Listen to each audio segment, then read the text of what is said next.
It's 7 o'clock in the Central Time Zone for our friends out west, an hour behind at 6 o'clock, and we'll get started here in another minute or so. Welcome in. Uh, I'm Rex Anderson. I'm the TWA president, and very happy to be having Dennis put this on tonight. I think it's going to be a great opportunity for us to come together as new officials and answer a lot of questions that you may have. Dennis is going to go over several preparatory items for you. Our whole purpose tonight is to make sure that everybody gets uh, comfortable with being able to officiate on the mat and get your confidence up. And a lot of you know wrestling and have wrestled all your lives and participated in the sport, but it's a different mindset when you get on the mat and officiate from inside the circle. And so looking forward to having you a part of the group. We've got a very large number of new officials. We're very, very proud of the recruiting campaign that the TWA has put on over the past year. And many of you have come to us from that recruiting campaign, which is probably clicking a QR code and joining and getting your information in and then getting hooked up with the local chapters after registration. So we're looking forward to that. Our requirements are simple. You register, you pass part one of the test, and you're ready to officiate, right? And so we have liability insurance. We've talked about this on our preseason clinic. You are insured through your registration, which does cover you for injuries or those types of things that may happen while you're officiating and performing the duties as an official there. And also a background check will be run for you. This is a requirement from the UIL, which is the Sports Governing Association for all sports in the state of Texas at the high school level. And so through them, you have background checks, liability insurance, and then passing part one actually qualifies you to be an on-mat official. Where's part one of the test? How do I get a hold of that? That's all going to be explained. Dennis may touch on it tonight, but it will also be explained when we open part one of the test. And I anticipate that to be the first thing in the morning. The test is ready. We've got it all together, and we're looking forward to publishing that tomorrow morning. You will be communicated with, and everyone will be notified when that test opens. The requirements on part one: get a 76%. We all remember school, or if you're in school now, right, that's just a middle C, easy to do. And so again, 76 is the requirements for that. And again, it's very, very simple to do, to be able to do that. However, I encourage you, and you'll hear us harp on this. Dennis will touch on this. You'll see it on the website, and you'll see it all on my notes. Please don't stop. If you get a 76, do not stop. Try to get 100. You can take test one as many times as possible. It's an unlimited test, and it comes from a test bank of around 200 questions, but you only get 75 of those at a time, and really gets you into the rule book. It's an open book test. Test one is an open book test. Get in your rule book. Get in your case book, call your friends, call your neighbors, call your old coach, call other officials, talk to your chapter rules interpreter, discuss it on the forum, whatever it is. Test one is a training test. This is not devised to trick anybody, to make you not pass at all. We need you on the mat, but we need you to have confidence and competence to be able to obviously perform the duties on the mat for that. So Dennis is going to take us through tonight some new official mechanics and things that you need to know before you start the season out and get on the mat. Let me tell you a little bit about Dennis if you don't know Dennis McGrain. Dennis McGrain is a long tenured official out of the Dallas-Fort Worth chapter. Dennis is our state rules interpreter. So at the TWA level, Texas Wrestling Officials level, we have an executive board and a state president. That's the role that I currently sit in here. And on the UIL side, again, which is our Sports Governing Association for the state of Texas, there's a rules interpreter on behalf of the UIL, which is Dan Lang. You may have heard his name or heard from him.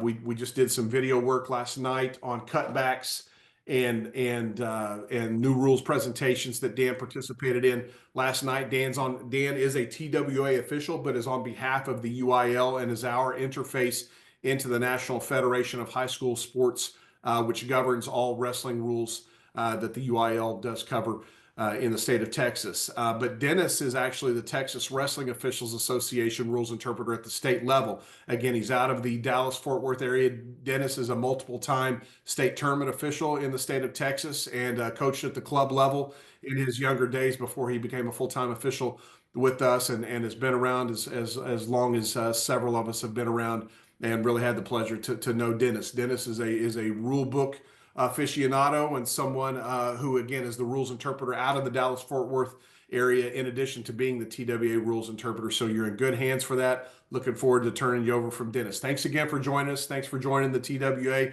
Look forward to communicating with you more. Please reach out to me if you have any questions as well. But if there are rules questions, go through your local chapter rules interpreter first. Discuss on the forums, use your resources, and look forward to meeting each and every one of you. Thanks again. Dennis Grain, it's all yours, brother. Appreciate it. Thanks, Rex. Appreciate the kind words. So I don't want to take up a lot of your time. I appreciate you guys that and girls that were here last night as well, taking 2 nights out of your week to come do this. We appreciate your time and don't want to take too much of it. So I'll get right into it.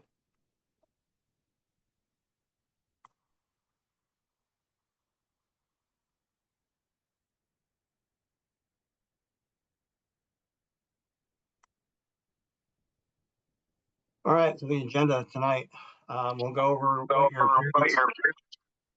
Okay, there we go. Appearance and conduct, scheduling and payments. Obviously, getting paid is important, and learning how to get scheduled is important. How to communicate during matches, some mechanics and positioning stuff, and then a few other things throughout. Target audience obviously is first year and rookie officials, second year, maybe some third year that didn't get a lot of mat time the first couple of years.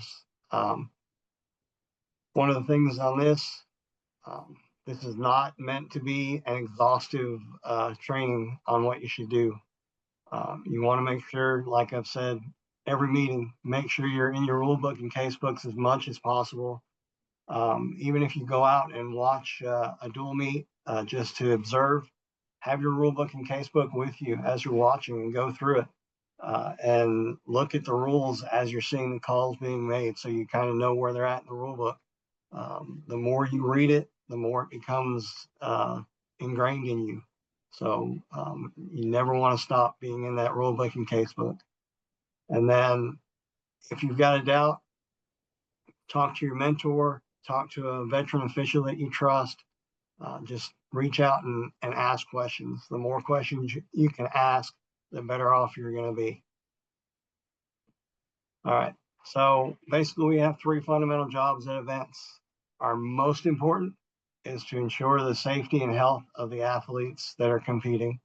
The athletes should leave that event in the same condition that they got there. And that's our job, to make sure that we're keeping them safe by calling the matches and calling potentially dangerous in situations that need to be stopped. The other one is make decisions. When you're on that mat, and trust me, if you haven't done it before, it's quick. Even if you've watched it from the side, when you're out there on the mat, on the whistle, it's quick. I worked with a brand new official last week, and that was the first thing he said to me after the first match. And he wrestled in college and was a state champion in high school. And the first thing he said is, "This is really fast." But the more mat time you get, the better off you'll be, the easier you'll be able to make those decisions. But you've got to be able to make those decisions and have confidence in those decisions. Okay. And then you got to be able to communicate information. Coaches may take you to the table and ask questions. You got to be able to intelligently give them answers from the rule book or from your judgment. So just be able to communicate with those table workers, coaches, wrestlers, tournament officials. Okay, so communication, critical for a successful season. Okay, you want to be able to promptly give information when it's required. Coach comes to the table. First thing you should do is ask them what their question is. Let them ask their question completely without interruption, and then answer their question the best of your ability by the rules, and then deal with whatever penalties or other things that need to be dealt with the coach coming to the table after that. Okay. And if you don't know something, don't be afraid to say, "You know what, I don't know, but I'll find out and I'll let you know." Okay. Better than saying nothing at all. Okay. You're not going to know everything, trust me. So just make sure, do your best to answer it to the best of your ability. And then if you don't know, find out and follow up and let them know.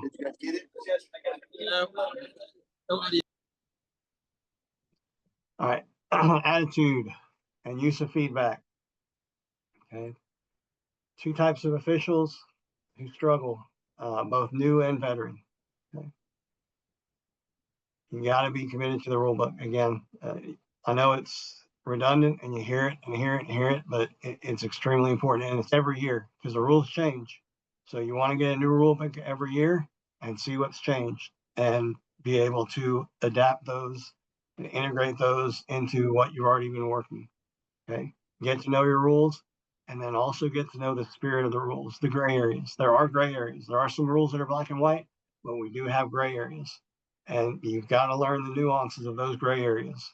And that only comes with mat time and talking to other officials and getting their input and how they see situations and how they call certain situations. So not only knowing the rules, but also understanding how those gray areas need to be dealt with. One thing you should be getting is feedback, evaluations, official evaluations or unofficial evaluations. I mean, if you're just there and there happens to be an official at a tournament that happens to be rotating into you and you do a match or two before he gets on to your mat, he may give you one or two things that he saw. Okay. Be able to take those critiques, those evaluations, and use them positively. No critique should be seen as a negative. Okay. Anytime somebody's giving you critique or evaluation, it should be to help you get better.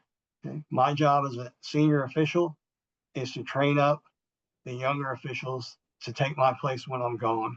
And I can't do that if I'm being negative with them. Now, am I going to give them some evaluation on what they're doing wrong? Absolutely. But I try and be positive about it and say, hey, here's the mechanics that you really want to use here to move up. This is what they're looking for at a state tournament level official for mechanics. So you really, anytime you can get feedback, use it and make sure you're keeping a positive attitude about that. And then if for some reason you do have an official that is extremely negative and you feel like maybe the feedback came across in a bad way, talk to your chapter leadership and just say, hey, I kind of got a weird feeling about this one, and just let them know. I mean, maybe that official's having a bad day and unfortunately took it out on you. I mean, unfortunately, that does happen every now and then with certain officials. We try as senior leadership to make sure that we know which officials those are and try not to put them in a position where they're giving a lot of evaluations, because we know that for whatever reason their personality doesn't work well with giving critique and evaluations.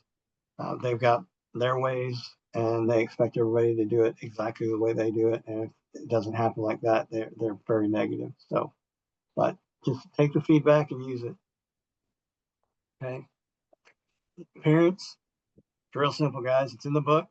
In uniform, we do not use, it says a black and white or a gray and black. I don't know anybody in the state that uses the black and white anymore. It's a short sleeve gray with a black pinstripe shirt, full length black trousers.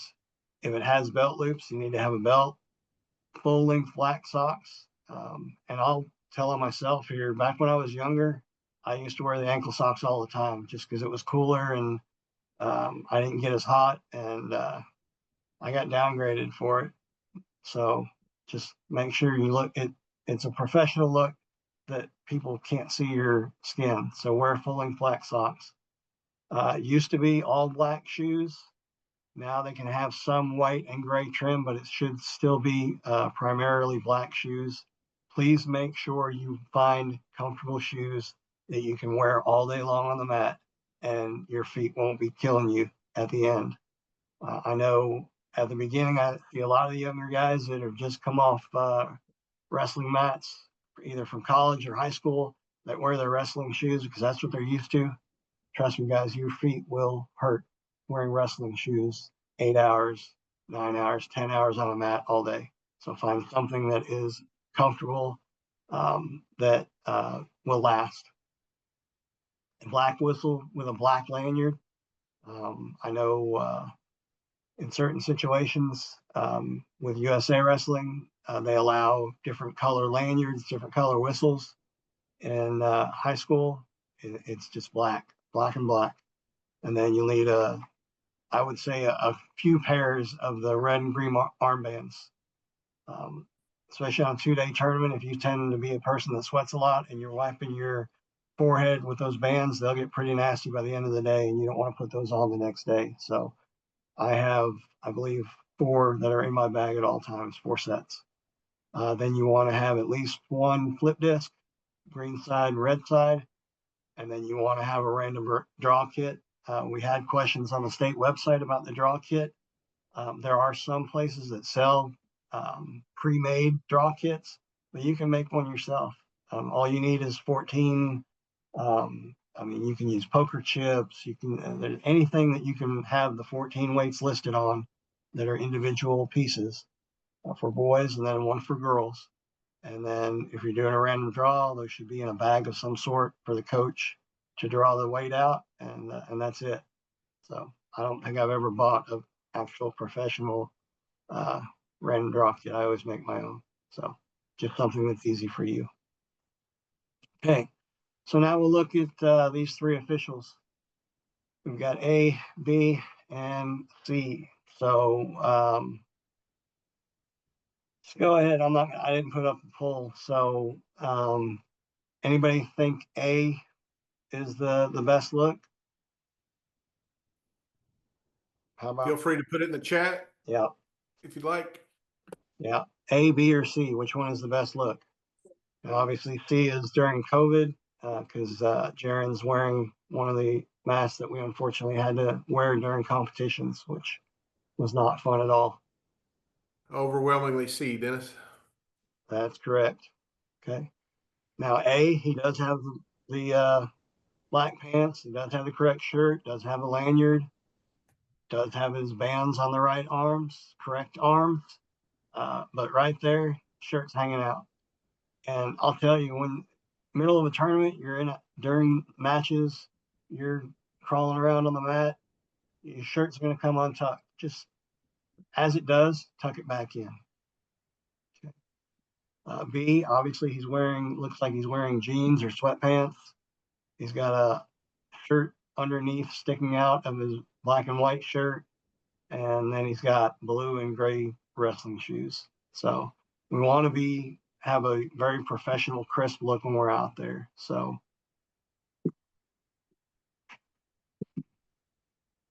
you want to make sure when you're on the mat that you have a mat presence, professional, calm, relaxed, confident.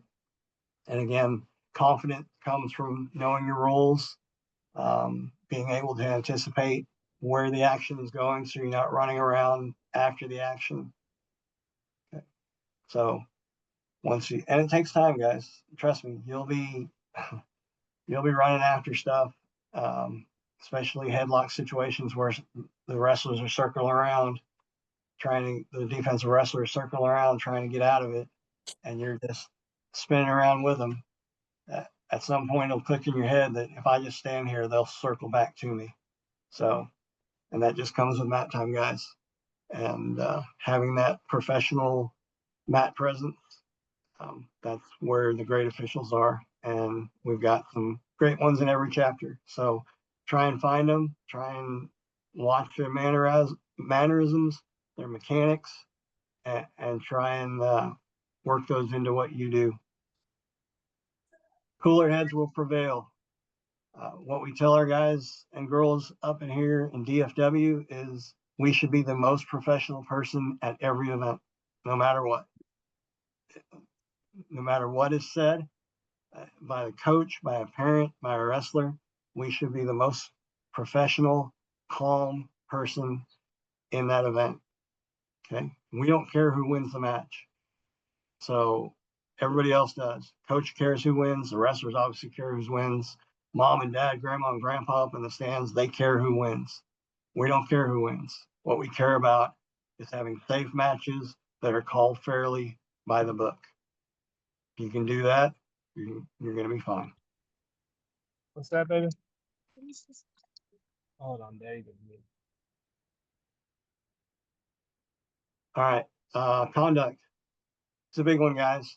Any use of tobacco products at all, smoking, dipping, chewing, anything prohibited on site, not just inside the building, on site, not in the parking lot, nowhere. Okay. Don't be sitting in the parking lot smoking a cigarette in your car. Okay. If you got to smoke, smoke before you get there and then be done. I know they've got the Zen pouches and stuff like that are caffeine. And I'm fine with that. I'd rather not see you take those out and throw them into the trash cans in front of people. If you're going to have them in, keep them in and then take them out once you're done with the event and off site. Okay, but any tobacco products, that will result in you being sanctioned by your chapter, at least by our chapter. If we have a coach saying that we had an official dipping in an event, he'll be taken off the schedule for at least a week, if not longer. And we're very serious about this because if a coach or athlete has tobacco, does anybody know what the rule is on that? If a coach or an athlete is caught with tobacco in an event, Flagrant misconduct. flagrant misconduct, they're gone from the event. Okay? And they're reported to the UIL. And a lot of the coaches, if they get a flagrant and are kicked out of an event, have to go down to Austin to speak before the UIL because of it. So if we're holding the coaches and athletes to that, we need to hold ourselves to that as well. So there should be no tobacco at all. Okay. When you're working, try and focus on your mat. Even if you're coming onto the mat and you're going to bump a official to the next mat, focus on that mat. Focus on the match that's going on in front of you instead of looking around, looking at the stands, looking at other mats, talking to the table workers. Okay. Try and help pay attention to what's going on the mat. Okay. And then when you are on your match, there should be no reason for you to look anywhere but what's going on that mat with those two wrestlers. You can't let yourself get distracted.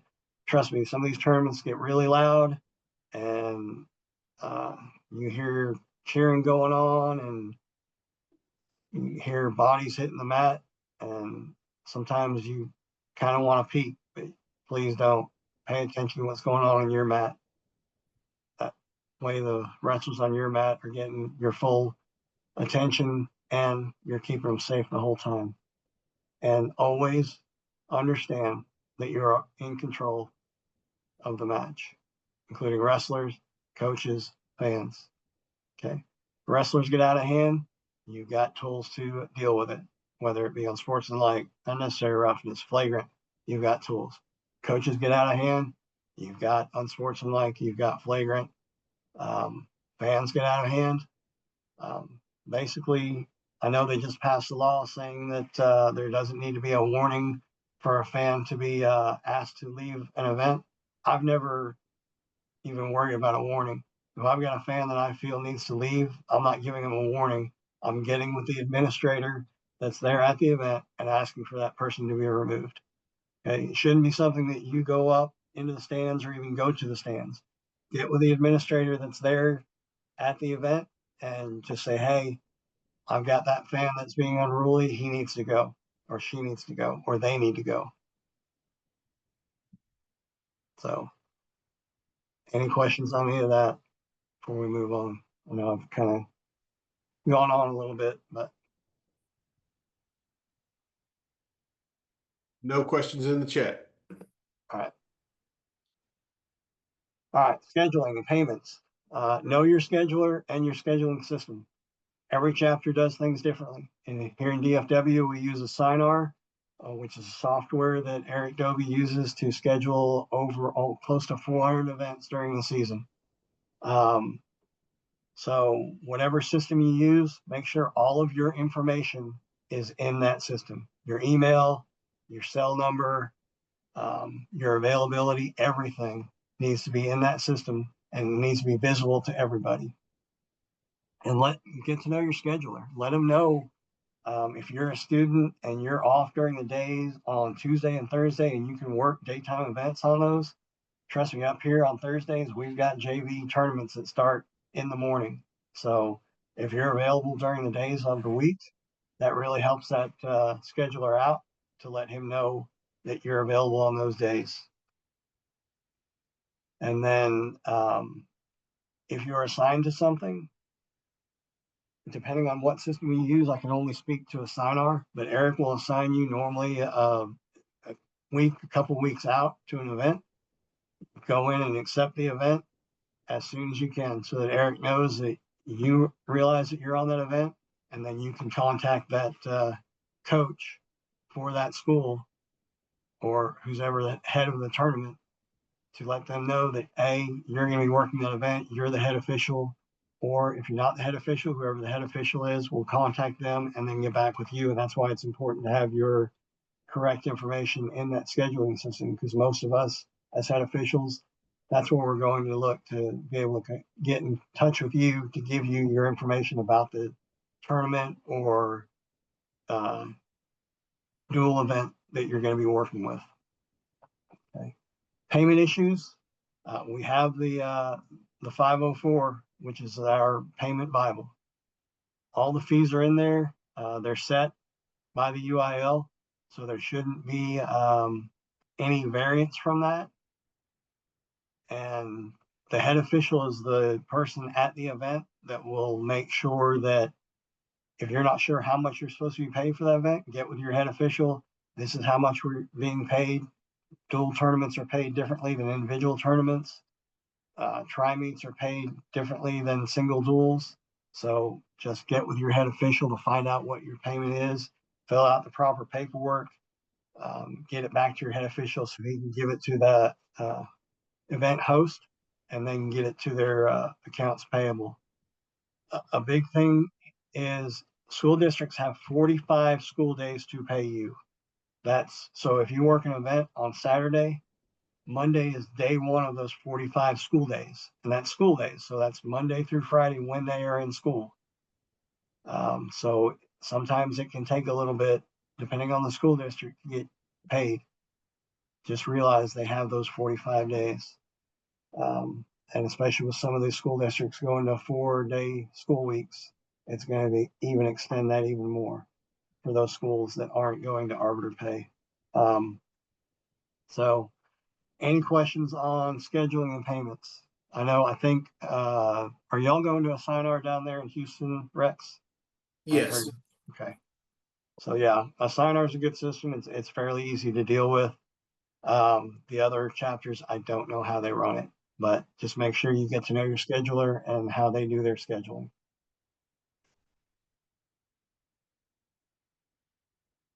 Questions? Great. No questions in the chat. Awesome. All right, whistles. Put in the chat, which one do you think is the best whistle to be using?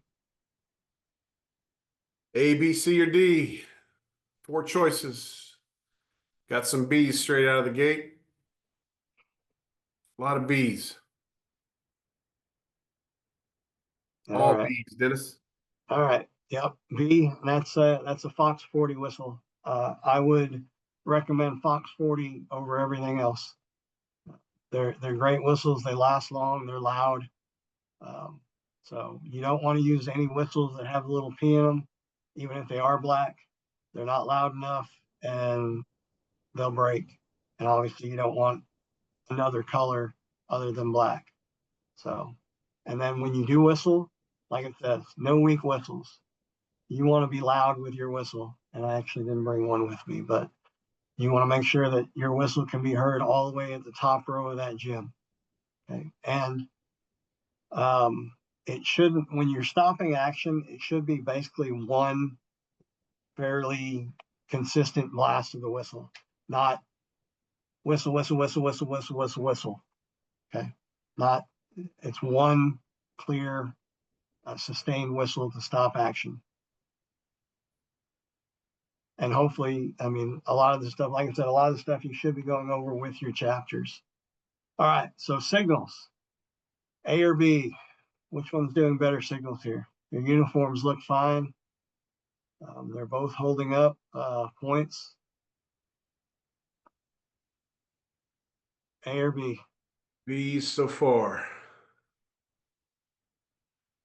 BBB.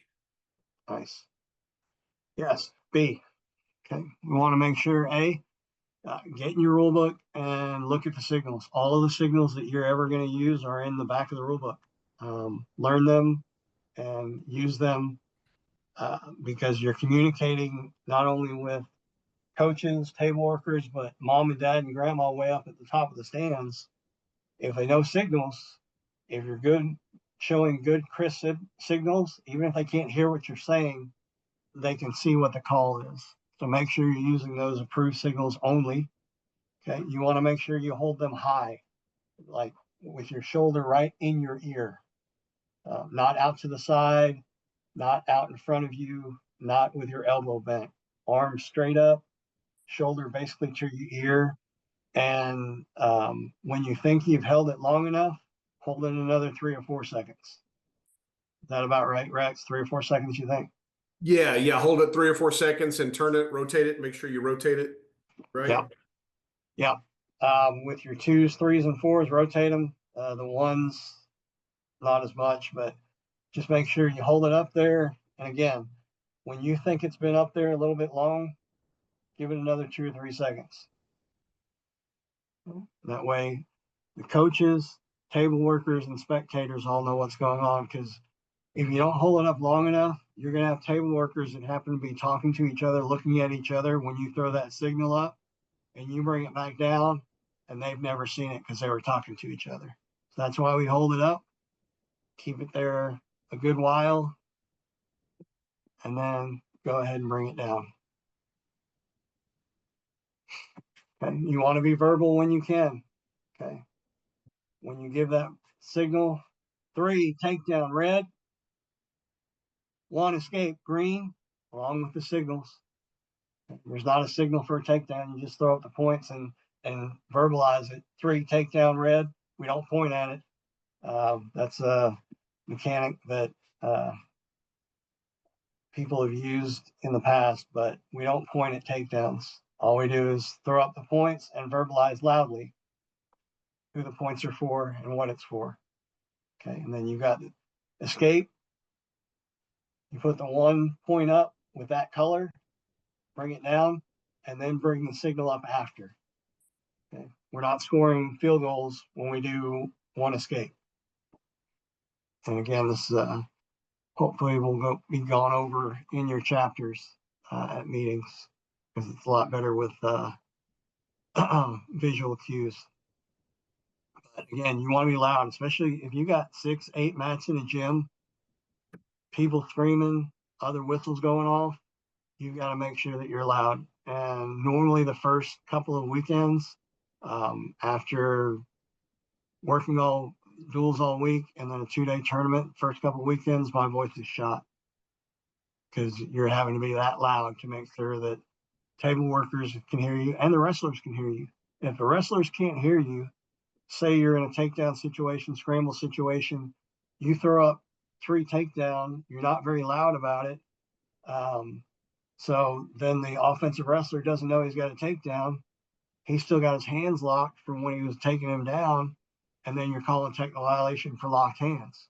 Well, if you weren't clear enough, loud enough to allow that wrestler to know that he's got a takedown, how does he know to unlock his hands? So that's why we need to be loud, clear, make sure you give the color and what the call is so that everybody knows. And then this one, I'm going to say this is you do what works best for you. There are some referees that will work with the whistle in their mouth almost all the time during match. I'm not one of those. I hold the whistle in one hand specifically during the match, take it in and out of my mouth when I need it. But do what's best for you. There are some guys that will leave the whistle in their mouth, and as they're saying 2 green, they blow the whistle and the wrestlers stop action because they hear the whistle. Okay. That's one of the reasons I don't put it in my mouth when action's going on. I've gotten to the point where I can put it in my mouth quick enough and score it and blow the whistle without any issues. So figure out what works best for you, and what that is mat time. Try it both ways. Whatever is comfortable for you, that works best for you, that you're able to communicate clearly. And I'll tell you, this presentation was actually put together by somebody else, so that's why I'm kind of disagreeing with this. But if you are thinking that you're going to try the whistle in your mouth before you get into a match, go ahead and work with it a little bit and try to give the verbal commands, verbal signals, verbalization of your calls with the whistle in your mouth, and see how it goes. And if you can do it without the whistle blowing, and you're comfortable with that, more power to you. Just do whatever makes you comfortable and allows you to work your best during the matches.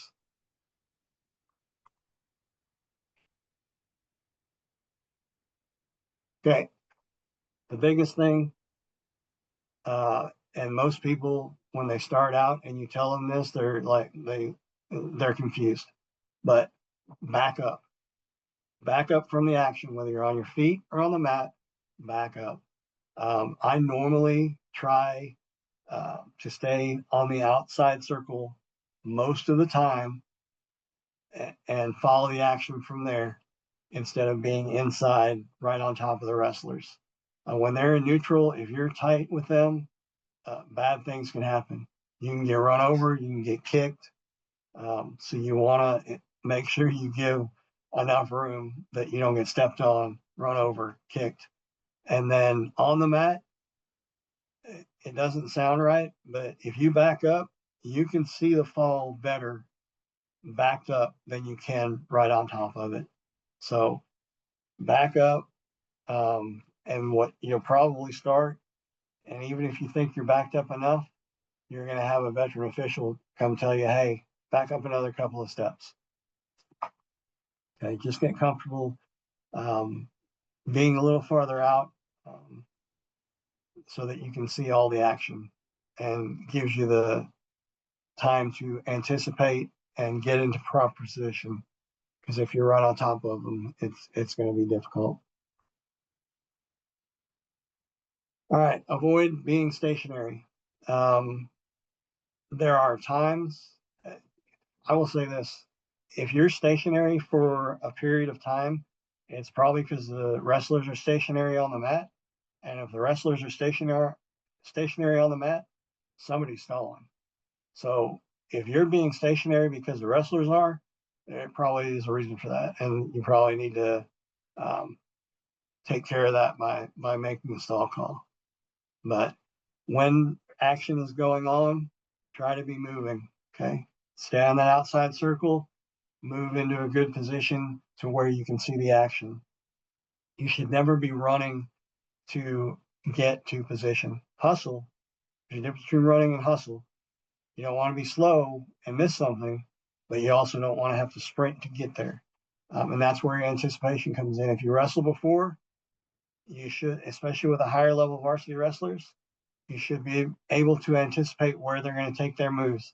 So get to that point ahead of them. Okay. I will say JV, they don't know where they're going. So they're tougher to anticipate. And normally when you anticipate, they go the exact opposite of where you think they should take it. But just try to do your best to anticipate where the action is going to go, hustle to get there, so that when it gets there, you're in great position to make the call and see what you need to see. And then work the short side of the mat. You don't want to be on the far side circle when the wrestlers are almost to the other side circle. That's way too much room and you're going to miss out of bounds. So you want to kind of walk along the edge, keeping them kind of perpendicular to you, so you're following them as they're going towards the line. and just keeping distance, but having that position to see those line calls as the wrestlers are there. And hopefully they're not on the line a lot. If you communicate with the wrestlers well, tell them to work to center, work inside, then hopefully that'll keep them from being near that out of bounds line and keep you from having to make a lot of out of bounds calls. All right, 2 different videos. Starting the match. A. Wait one more time. And then B. All right. Who does it better here, A or B?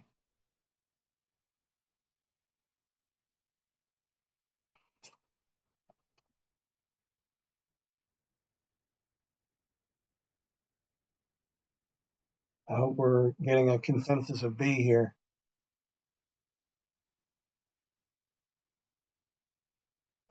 One thing to look for in A, you see the official A, he's too far back when he's starting him. Your position should be in between the wrestlers, like Jaron is in B.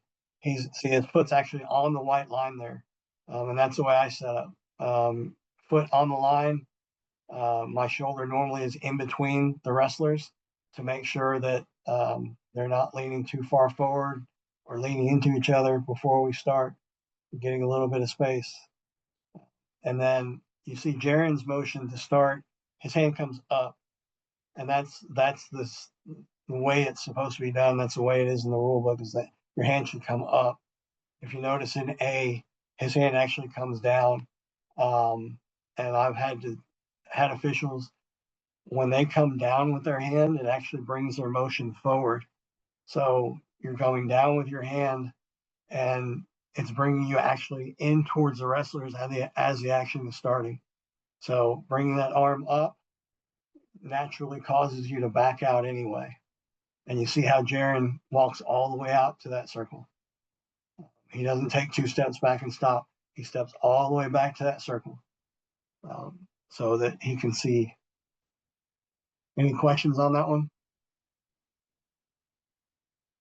You guys from Houston, you got a number of really good officials down there that can teach you really good mechanics. I mean, you got NCAA level officials down there, and we have some up here in DFW as well. Amarillo has 1 or 2. So try and find those officials, go to those matches, watch their mechanics, pick on stuff that you like. I mean, pick up on actions that, that looks good. That looks like something I can do. All right. So starting the match, position yourself in the middle between the wrestlers. Again, I set my foot on that white line, and then my shoulder is normally in between the wrestlers with my hand in between, and I come up as I'm blowing the whistle. And that's the other thing.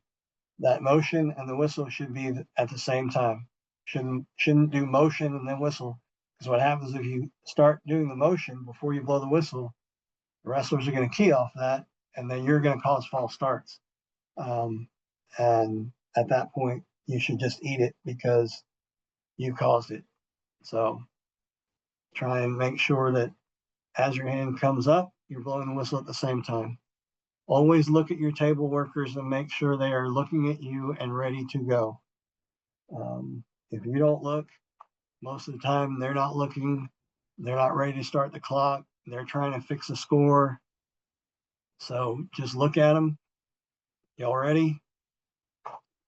If they give a thumbs up or whatever, if you want to work with the table workers on what sort of sign you want from them to let you know that they're ready every time, do that. And then that way it keeps you out of trouble and keeps you from having to deal with clocks not starting and everything else. Wrestlers, they shake hands at the beginning of the match when you tell them to shake hands. Okay. At the end of the match, even if a lot of wrestlers at the end of a match will get up, hug, shake hands right there where they're at, but they still got to come to the center, take their ankle bands out, and that's where you have them shake hands officially at the end of the match. So they shake hands in the middle to begin with, and at the end of the match in the middle to end the match. Okay. It also shows that you're in charge. Okay. And also, it should be a proper handshake. And they shouldn't just slap hands or anything like that. Especially at the end of the match, you'll get kids that are upset that try and just run in, slap a hand, and run off. Now we need to shake hands. And if not, then we've got unsportsmanlike that can deal with it.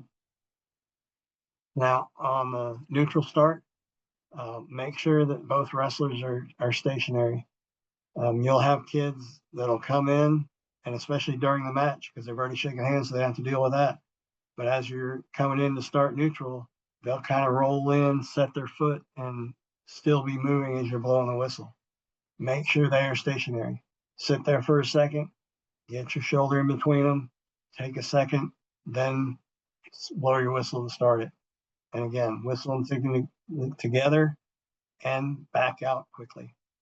Some of these kids like to get on it pretty quick, and you can get a knee taken out if you're not out of the way.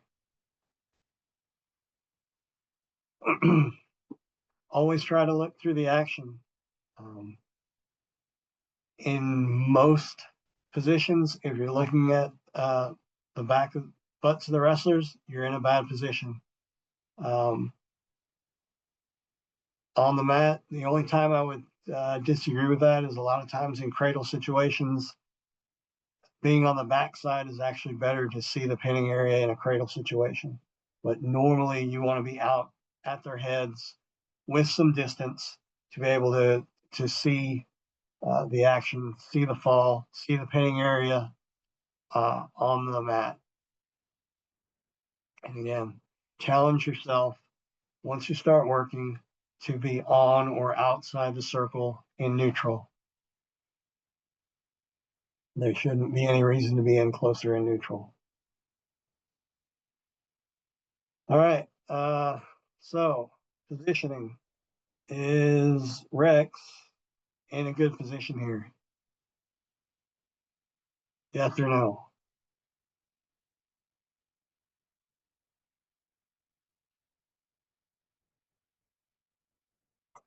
Yes, he is.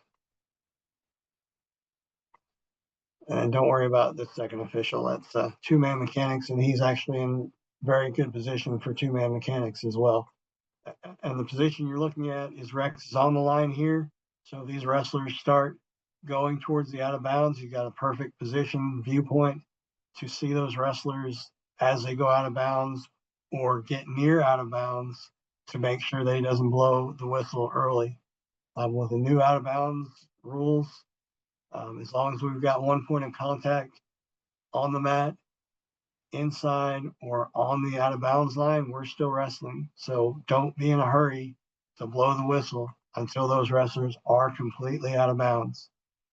I would rather you blow the action a half second late than blow the action a half second early, and then they're still in bounds and they've turned and you've taken away a scoring opportunity from one of the wrestlers. So allow that action to get absolutely completely out of bounds when available. Obviously, in certain situations, you may have safety aspects that if you've got a short side of the mat that's right on a wall, then obviously you're going to want to blow that quicker. And there are situations that sometimes you do have to blow the action dead before they go out of bounds when you're on a short side mat like that, where you've got a wall, unprotected wall. Obviously, the safety of the wrestlers is the most important thing.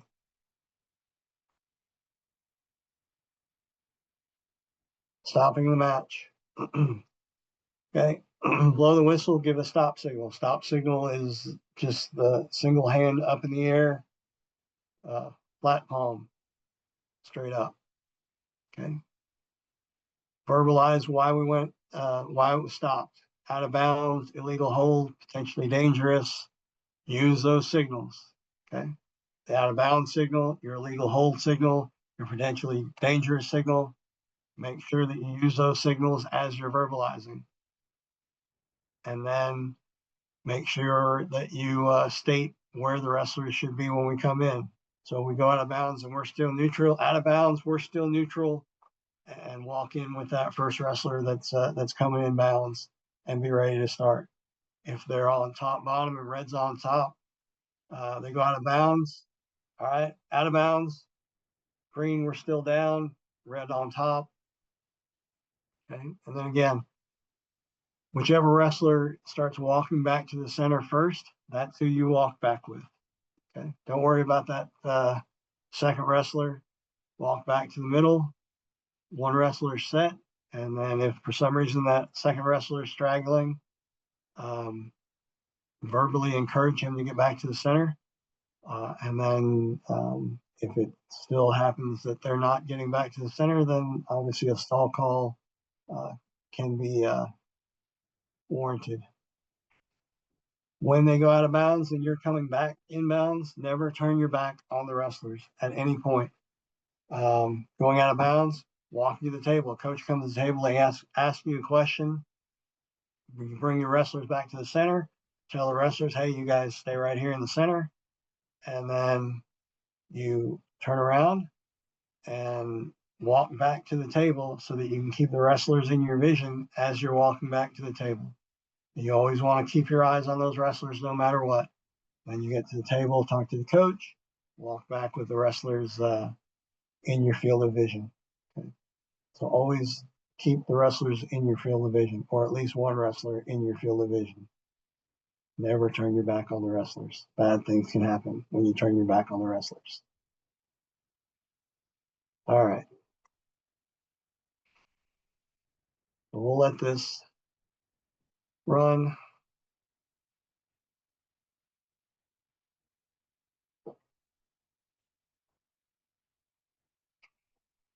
He's walking to the out of bounds. Nice job. Out of bounds.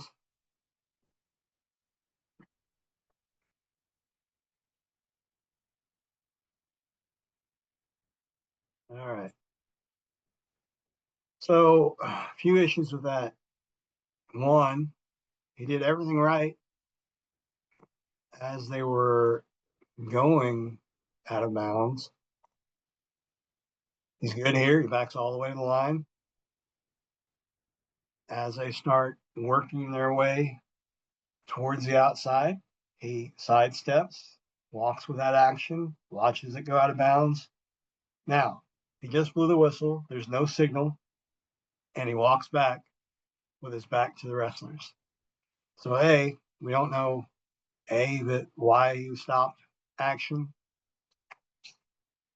And B, he turns his back, and those wrestlers have had a pretty aggressive match, and one throws a punch. Is he going to see it? He's not going to see it. And then we got issues. So he did everything right until they got out of bounds, and then had a few issues. So here's our next one. This is actually from the state tournament back during COVID. So it's two-man mechanics. Okay, so he scored to near fall. Okay, to go out of bounds.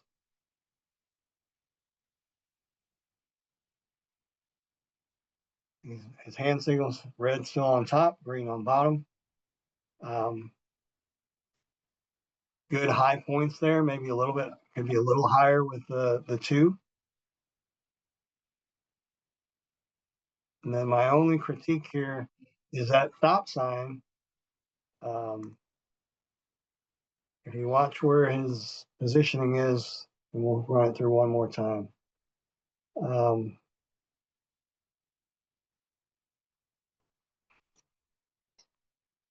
Could here, could be a little bit higher with those two.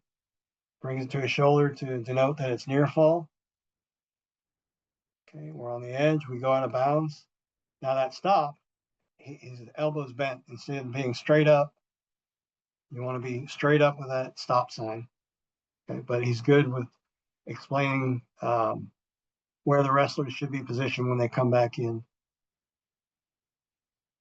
And then he walks in with the first wrestler.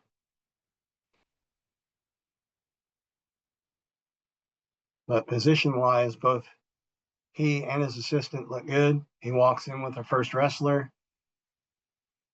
So just a few little critiques there. But all in all, it's a very good job. All right, second period, choice. We flip our disc. Okay. When you flip your disc, you let it hit the ground. We do not ever catch the disc.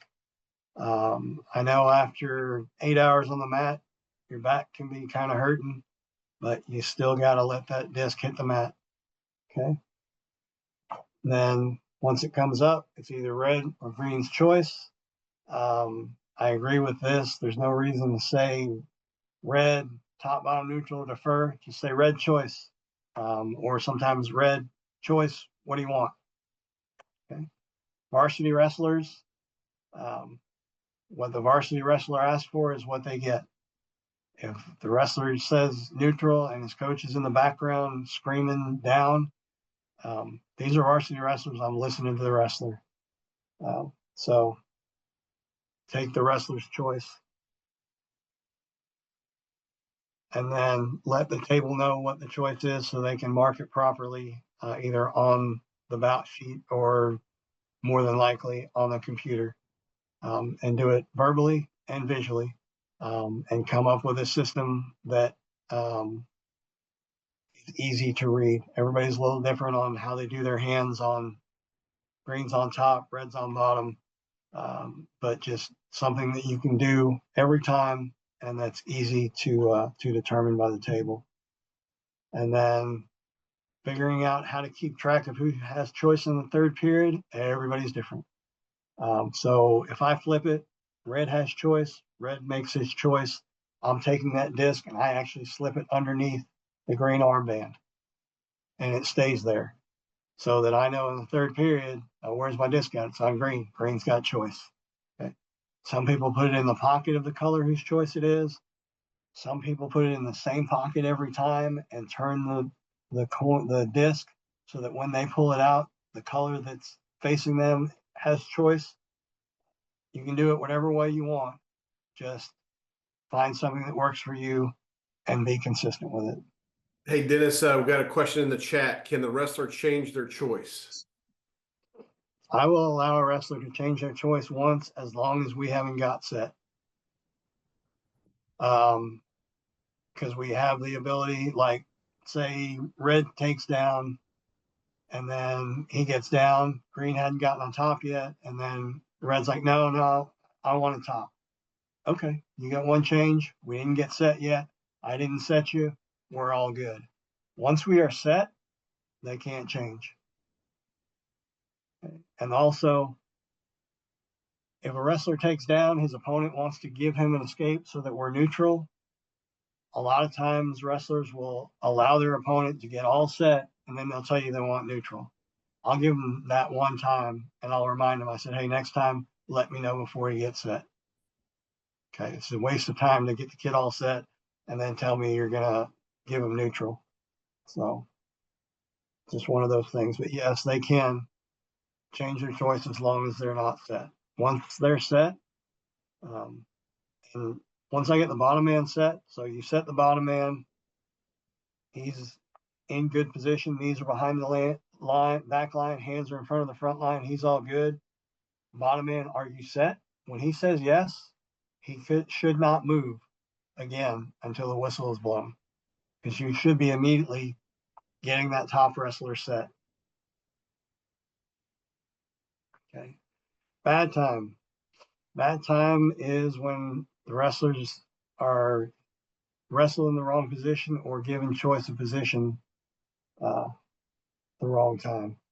Now, if you give the wrong kid choice at the start of the second period, you don't have to re-wrestle that. You can just give the other kid choice in the third period. Okay, but if bad time needs to be re-wrestled, you need to do it before the start of the next period.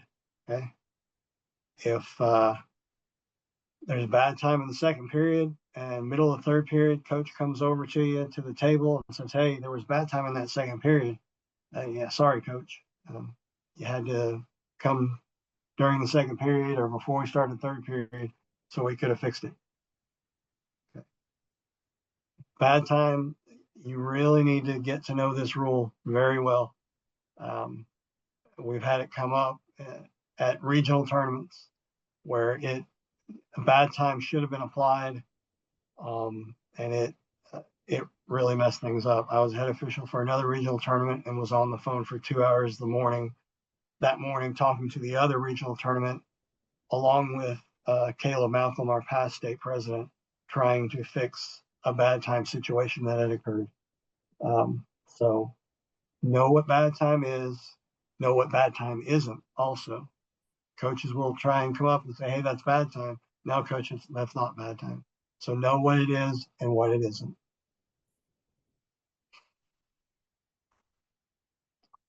So choice of position, I believe that's Daniel on the whistle, pulls his disc out, lets it hit the mat. Up, green's choice.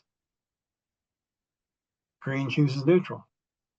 All right, picks up the disc, puts it back. Looks like Daniel puts the disc back in the side of who has choice next. So we start and we're good to go. Okay, again, good stop sign could be a little higher, but that's just a little critique. Flip the disc, let it hit. Everybody's different on this. And I'll let you chime in, Rex, too. But with me, I'll flip the disc. I pick it up with whatever color has choice and show the disc as I'm asking. Red, you have choice. Green, you have choice in the red or green hand. And then once they tell me what their choice is, I use that hand. If red takes bottom, I'll use that hand with the disc showing red and push my hand down, say red takes bottom. Daniel leaves it on the mat. So again, whatever is comfortable and you can clearly verbalize and communicate is what needs to work for you. Yeah, good mechanic, Dennis, and several things that you've said through here. We've had a couple questions in the chat, and I'm answering those. That if you stick with the book signals on those, you're never going to go wrong. But there are some style differences, like Dennis is saying, particularly like with what is being shown on the screen now and what Dennis is saying. One mechanic exactly like what Dennis is saying there to actually pick the disc up and use it in that fashion. The other one is just like what you saw in the video, where it's on the mat. You can give your hand signals with what's on the mat at the time. That's I have transitioned to that mechanic over the past 6 or 7 years, but none of them are wrong as long as you do it consistently and you verbalize with those and you show the proper signals. That's exactly what we're looking for. But there are some allowances, obviously, for style on those. Whatever works best. And like Dennis has been saying through here, so you're going to develop your own style as you continue to officiate. And really what happens is you're going to see a lot of officials do a lot of different things, whether it's on video, whether it's your mentor, whether you're seeing other people on other mats, whether you've tried something and it doesn't work. You're going to take a little bit of hers and a little bit of his and a little bit of his and a little bit more of hers, and then you're going to develop what actually works the best for you, and that's going to become your style on that. So like Dennis is saying several times, try it, give it a chance. Try something different, see what you like, and you're going to be just fine. Yep. I mean, watch college officials, watch high school officials, and see how they work. I want to point out when Daniel restarts this match, if you remember how Jaron restarted his match earlier, he was in the center and came up with his hand. If you watch Daniel in this match, I believe that's Daniel, he does it a little different. And I think Jaron used to use this mechanic, or maybe he does now. You'll see a lot of college officials. They actually put their hand basically lightly touching the shoulders of each wrestler, and then they come back. And that's another way to make sure that the wrestlers are staying apart. You need to have something to make sure that the wrestlers aren't encroaching on each other before that start. So whether it be like with me, I'm a pretty big guy, so I just stick my shoulder in there and they're not going to go until I get out of the way. But with Daniel, he just puts his hands there, makes sure that there's space, and then comes up and blowing the whistle as he comes up. So, all right. So we've got 2 different starting positions here from bottom. So we'll look at A. Oh, sorry. Let me get back here. For some reason, I thought those were videos. So just in a freeze frame here, you've got this official here. He's off about 45 degrees from the wrestlers, so he can see the position, see whether legs are in the correct position, hands are in front of the line, knees are behind the line, whether the back knee is touching. And again, this is a state tournament, so he's working two-man mechanics. So I'm going to assume that the second official is going to be basically straight across from him, kind of where this A is on the outside. So the rule book states if you're by yourself, normally you want to be on that open side of the wrestlers, 45 degrees, so you can see everything. So with this one, he's basically straight on, right on top of the wrestlers. So normally your best position is going to be that 45 to start. Okay. Again, you want to make sure that a lot of times the kid that's going to be on top, he's ready to go. He wants to jump on and get going. You want to make sure you just hold him back. So if green's on top, you say green, back up while I get red set. Okay. Then get red set. I stand right on top of the bottom man as he's getting set, so I can see those hands and feet, and I will ask him, red, are you set? Okay. I'm hoping most of the wrestlers up here have picked up on red, are you set? They'll look down and make sure their hands and knees are in the good position. Because if they're not, if they're over the lines or on the lines, it's going to be a caution. So that's why you want to make sure, are you set? Because if you don't ask them if they're set, then you really can't penalize them. Once they say they're set, then they think they're in a good position, and unfortunately they may not be, and it's going to be a caution. So set that bottom wrestler. Red, are you set? Okay. Then I back up. I still hold green off. I back up to the circle where I'm going to start them. Then I'll put green on top. Green gets in position on the elbow, on the belly button. I'll say set and signal and whistle. Now, that set, you want to make sure that you're not barking it and you're not being really loud with it. It should be verbal enough to where it can be heard, but not where you're causing a false start. Okay. I've seen a lot of officials that are inconsistent on how they say set. It should be the same set every time, same cadence, same timing. But you'll have officials that will basically yell set. Well, the wrestlers are going to jump, and that's on you. Okay.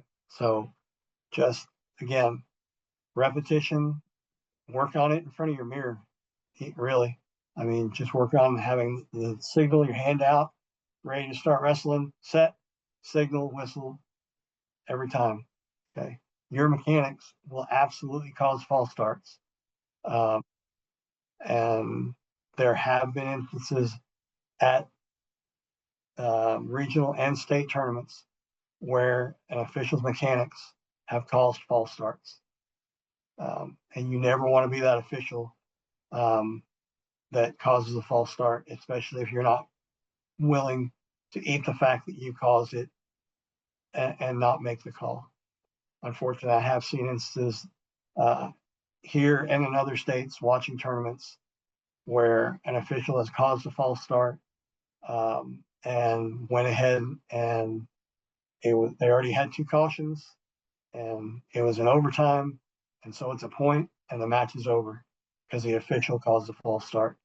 So please make sure you work on your mechanics for starts.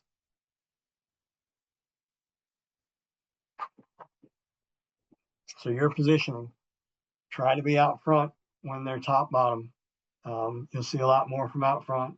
If you're behind, you're not going to see locked hands. You're not going to see full Nelsons. You're not going to see a lot of stuff if you're behind the wrestlers. And again, like I said, you don't have to chase them. If they're in a headlock situation and that defensive wrestler is pushing off, trying to defend and circling around to try and stay away from that headlock, there's no reason for you to especially when you're on the mat already, looking for a fall, to try and army crawl in a circle following them. Okay. Back up, allow the action to move, and more often than not, it's going to come right back to you. And then if it doesn't, if it stops, then you can change your position. Okay. Try to anticipate. For you that have been wrestlers before, you know which way the moves are supposed to go, which way wrestlers take moves. So anticipate where it's going to go and get there first. Work to the head of the defensive wrestler. Try and stay at a 45-degree angle. Make sure when you're counting near fall, when you start counting near fall, if you're still on your feet, you can start counting verbally. Start counting verbally. That's fine. Or count in your head. But normally you want to count verbally because the coach is going to call you on it if you're not. So just start counting. 1, near fall, 2, and then as you get to the mat, then you can start swiping the near fall. 3, near fall, 4, near fall. Okay, but we don't want to be up on our feet because it looks really lazy. And there's some officials that will stand there the whole 4 count and just count 4 count, and then finally get down on the mat to look for a pin. Okay. When they're in near fall, you want to be getting into position to be able to see a fall as quick as you can. So if you're standing up there for a 4 count, you may have missed a fall in that 4 count. So you want to get down and make sure you're seeing it.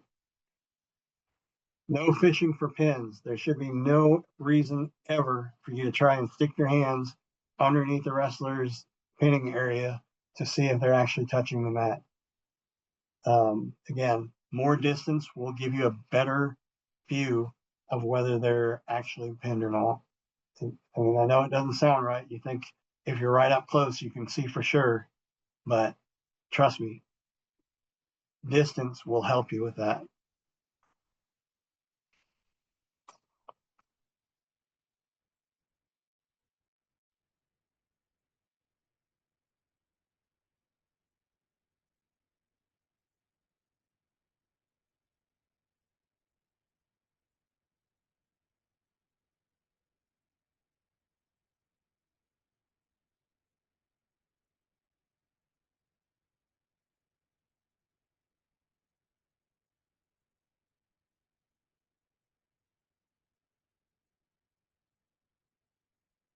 Okay, so he's basically right on top of the wrestlers.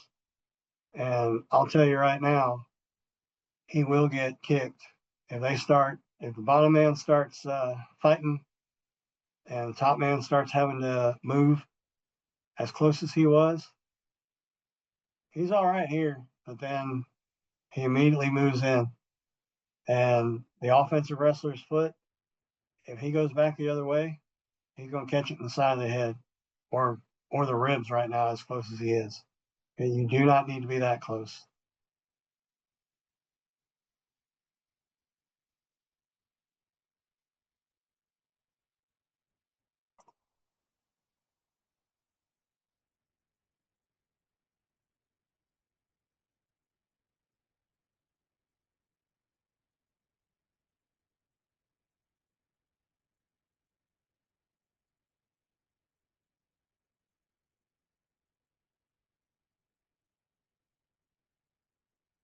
Way too close again.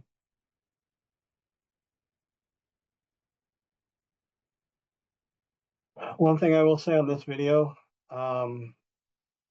if you think it's PD, go ahead and call it.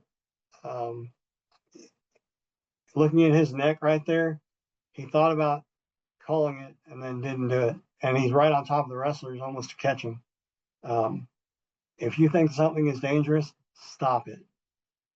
Again, the wrestler's safety is most important. And in that move, it could have gone really bad with his neck cranked sideways like that. So here we're good. Here we're good. We're good here, right there. When his neck is like that, when they start coming the other way, you should be blowing the whistle as soon as that action starts sliding back towards the other side. And then here, there's no reason to be that close.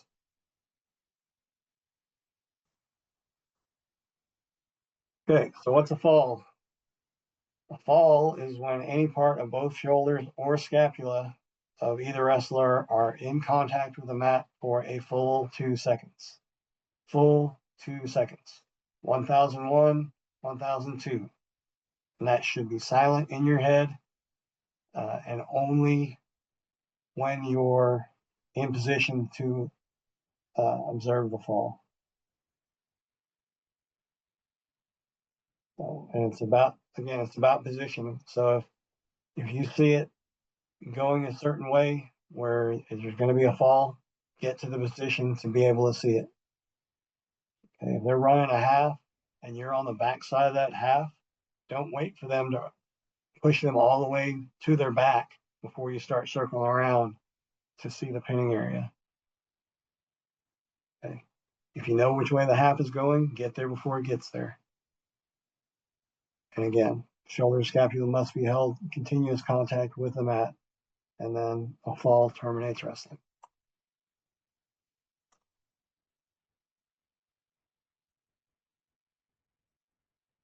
And this is what I was talking about.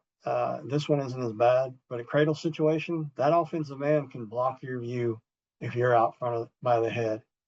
Better positioning here would be to go ahead. As soon as that body blocks you, go ahead and circle around, circle to the back. If he was looking from behind, he'd see a perfect view of that pin. So while being out front and at the heads is normally where you want to be, there are certain situations where being behind the wrestlers is advantageous, especially in cradle situations. Hey, Dennis, could you roll that video back one more time, that last one? Yep. Anybody notice what happens to the official here as he's out front? I wasn't going to say anything.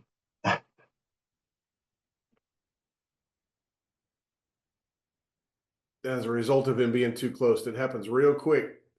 Yep. Offensive wrestler's knee takes him out. Yeah, real quick. And luckily the kid on the towel kid happened to see it and runs out. But yeah, there is no reason to be this close. More distance is your friend. Now, obviously, you don't want to be all the way out on the out of bounds line, but you want to give yourself enough room to be able to see all the action going on. Conferences at the table, they are going to happen. Coaches will question you. And we do have coaches that when they see an official they don't recognize, they don't know that they've had a lot of experience, will come to the table even more, unfortunately. And coach can come to the table at any time during a match and request to ask a question. Now, that doesn't mean that as soon as he goes over there, you stop the action and walk right over there. I mean, he can walk over there. If you see him walking over there, if there's no action going on, then go ahead and stop the match. Put the wrestlers in the center. Take your time. There's no reason to rush over to talk to the coach. So get your wrestlers set in the center. Walk over to the coach while you're watching those wrestlers. And then when you get there, all you have to say is, Coach, what is your question? And then close your mouth and listen. And once he asks his question, answer his question with your rulebook experience, and then you're done. You don't have the, don't tell the coach go back to the corner, because he doesn't have to go back. Answer the question and then go back to the match. Don't interrupt him. Don't have it says confrontational body language. We used to have an official years back that would sit up there and he would crack his knuckles as the coach is asking him a question. You really want your hands either at your sides or behind your back. And if you're watching the wrestlers, obviously, you're going to have your back normally to the stands, which is a good thing. And normally that will cause the coach to either be at your side or facing the crowd. but you don't want to be facing the crowd. You want to have your back to the crowd, ask the coach what a question is, answer the question, and get back to the match. Okay. If, and like I said last night, this is a point of emphasis this year. If a coach comes to the table, questions a rule, and nothing changes, it is a coach's misconduct every time. So a coach asks a question about a rule, or even worse, about question stalling or any other judgment call. Go ahead and answer the question, but then walk back about midway, turn back to the table, and that's misconduct on whatever team, head coach for whatever team. Okay. We've got to be consistent with it. And we got a lot of scramble wrestling now. You can call it spaghetti wrestling, but scramble wrestling right now is big. So you need to let those actions play out. Let it burn. There's a very respected wrestler out of Ohio that's all he says. Let it burn. Okay. Don't throw up points too early and then have to either eat those points or start throwing out a bunch of points to make up for it. Again, rather be a second half late than a second early. Stay in good position. Don't chase the action and just relax and let it play out. It'll play out or the time will run out, but just don't be in a hurry to try and throw up points. Okay. Let the action play out. So it's kind of a long one, but this is a really good example of staying in good position, staying calm.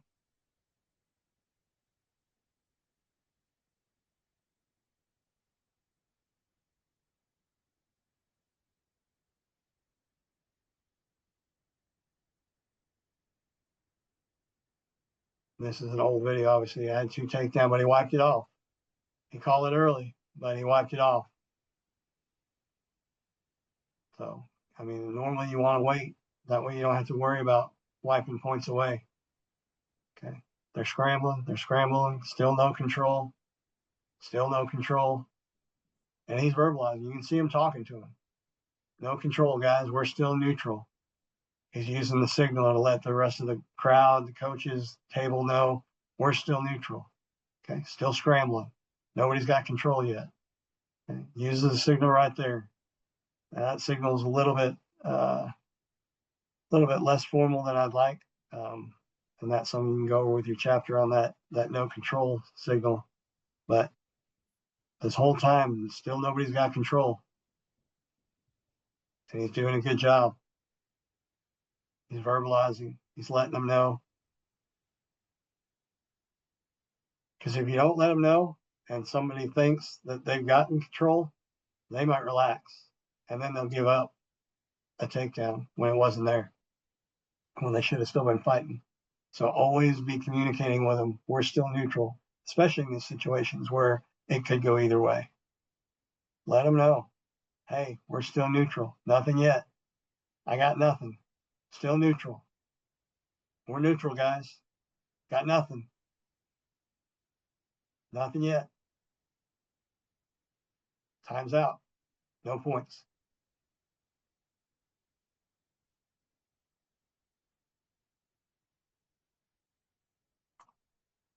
And that's how some of them are, especially higher level tournaments,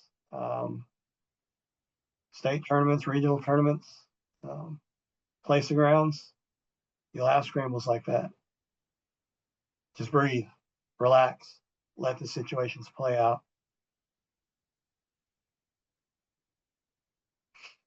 Okay. I think I saw in the chat somebody said something about reaction time. Yeah, you got to have reaction time on control. So you call it too early before reaction time. It wasn't there.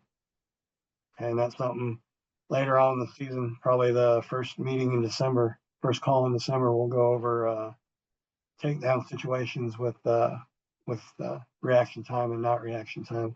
But that's just want to show you that. I mean, that's how quick it can be. Okay, so again,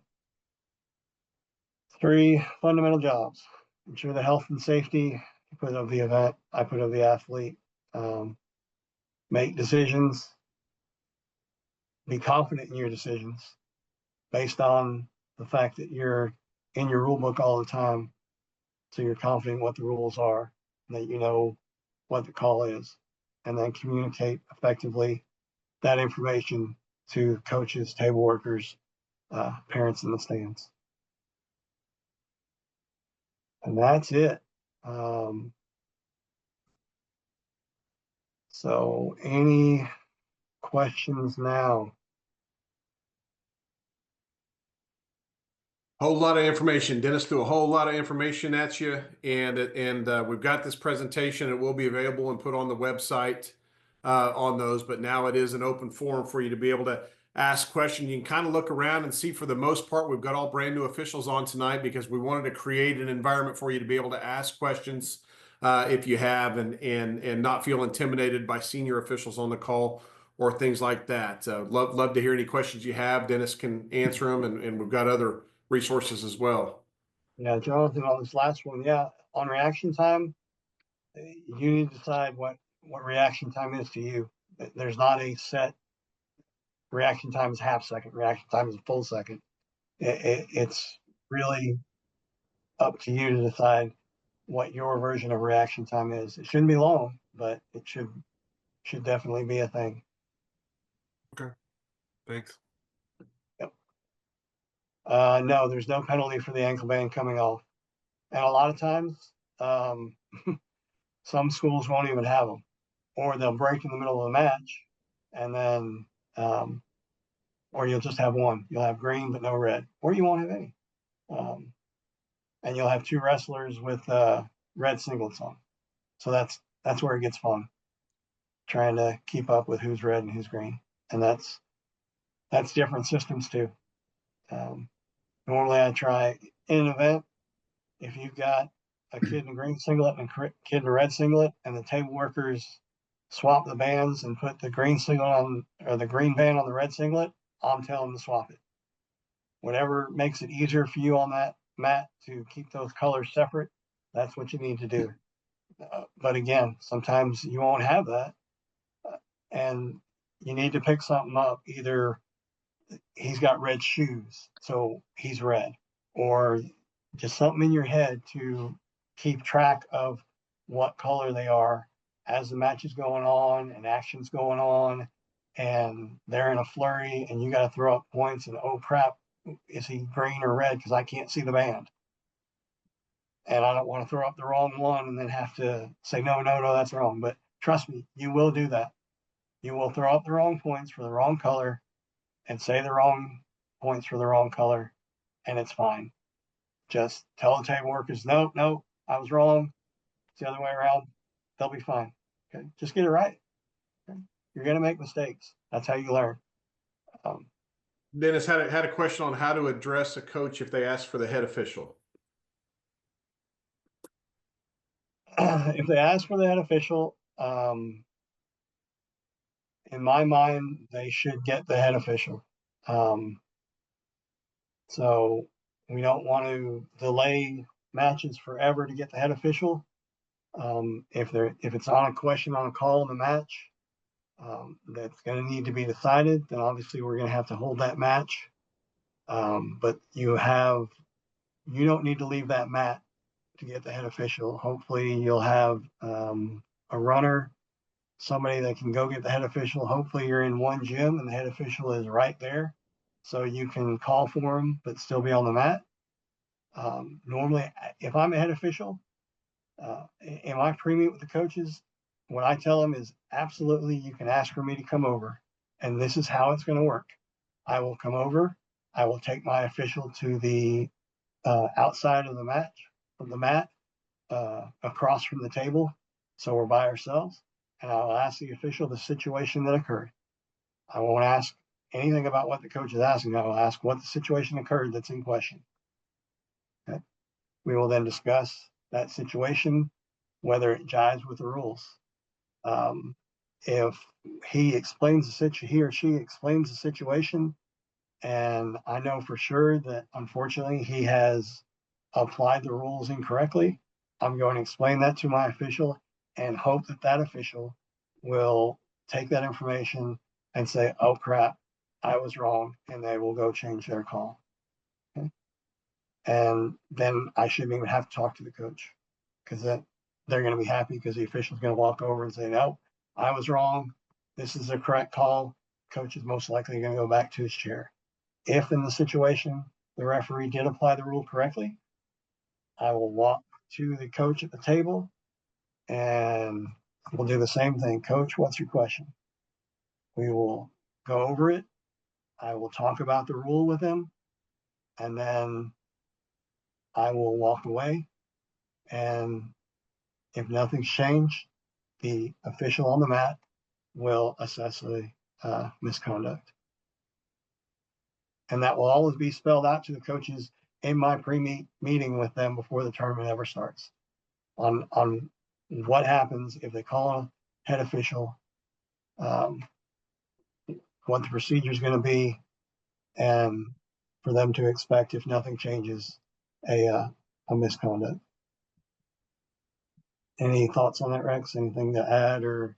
Hey, yeah, great information on that. Like Dennis said, if a coach is asking for the head official, ask them what their question would be so that you can prepare that head official for what it is that they're asking. Like Dennis says, our typical mechanic for that is the head official will come over, hear from the on-mat official first on what the situation is and what the coach is asking. And sometimes that head official can counsel the on-mat official with what to do, and then approach the coach on those levels. And so, yeah, it's a great thing, and don't ever prevent them from speaking to the head official. That's their request. That's what happens. But just realize what Dennis ended with is that if a situation is not changed in that scenario, then a misconduct must be given. Lock hands. I'll cover it real quick. Rex covered it too, but no, in every situation, it's not an immediate stoppage. If they're on the mat and there's no action going on and there's locked hands, stop it. If locked hands occurs in the execution of a attempted reversal or stand up, then you allow that action to continue until that action is done. So if in a reverse situation, they lock hands as he's posting and taking his right arm over to try and switch, as long as he keeps going that way, I'll allow him to try and complete that move. Once he's stopped unsuccessfully, then we will stop the match to assess the penalty. Now, if he goes right and then stops and comes back left, that's a different move. We're stopping the match. Okay. Now, if he's successful in that reversal, then we don't stop it.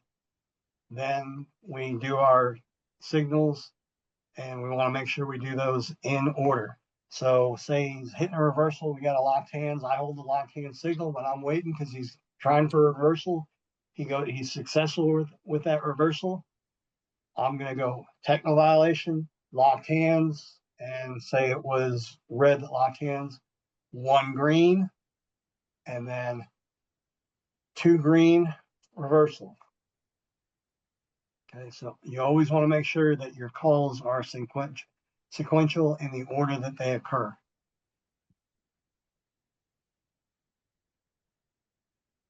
Absolutely. Great, Dennis. And one more coming in from Jonathan. As an official, is a situation where I would need to get the head official for any reason. No, well, that's a great point, Jonathan. Absolutely, you can always ask for the head official for some reason. If you're in the middle of a match and you have a controversial situation that you're not sure what the ruling is on that, let's say you get into an overtime situation or an injury time situation that the procedures there are not clear to you, and you've got a stoppage in that match where you can kind of catch your breath. Absolutely, ask for the head official, ask for a neighboring official, anybody beside you, those types of things. We make sure that you communicate on that for sure. Rebecca, real quick on the scheduling. You're up here with us, so Dobie hasn't assigned anything other than this first week of inter squad stuff. So once he starts assigning, you'll get an email once you're assigned to an event from a signar. And then hopefully whoever your head official is for that event will also get in contact with you as soon as they get you assigned. Thank you. You're welcome. Yeah, great questions. And again, thanks, Dennis, for running through this. Great information. This is being recorded. We will post it on the website under the meetings tab if you want to come back and refer to it. And again, use your resources, other experienced officials, other new officials. Use the forum, look at videos, those types of things. Ask your chapter rules interpreter. That's going to be your primary source for information, is your chapter rules interpreter for anything wrestling situations on the mat, those types of things. But Dennis will continue to have these rules calls as we go along, and get out on the forum, have some of those conversations out there. There's a lot of videos out there already where you'll see state tournament level officials discussing, what they see in these types of things. And I'll warn you right now, we all don't agree all the time. We all don't agree all the time. We see it from different angles. We have different reaction times. We have different experiences on those types of things. But hear those conversations, see why they are saying why they're saying, and don't be afraid to ask, for a clarification on that. Hey, I saw this scramble. You said that there's control there beyond reaction time. What are you seeing there that constitutes control in that? Are they behind the hips? Are they around the waist? Has the bottom wrestler given up position? Have they given up reaction time? Those types of things. You'll hear a lot of those answers on there. So please get involved, participate, be involved with that. And we're really, really excited to have you as part of the organization this year. Looking forward to getting you. There's plenty of work out there, and as much as you're available, you will be used on the mat because there's plenty of wrestling. And again, we're definitely glad to have you on there. Dennis, thanks again for tonight. Really appreciate it. Any final words? Yeah, I would just, on top of that, just say, find a mentor, actually find a few mentors, veteran officials that you can, if you've got a call that you made that you're not sure about, call them. Say, hey, this is what happened today. This is what I called. You need to have 2 or 3 of them. And most of the chapters have some mentoring system going. But if you're assigned a mentor that you just don't click, that's fine. Find another one. But have 2 or 3 that you can bounce stuff off of, and go to their matches and watch what they do. And again, more mat time, the better. So as much as you can work, try and work, and as much action as you can go out and see, do it. And you're just going to make you better in the long run. Absolutely. Absolutely. Thanks again, Dennis. Really appreciate it. Glad to have everyone. Look forward to seeing you soon, and stay in touch with us and get on that website. That's where all your resources are. So become a part of that. Look forward to talking with everybody soon. Thanks again for joining us tonight. Thanks, Dennis.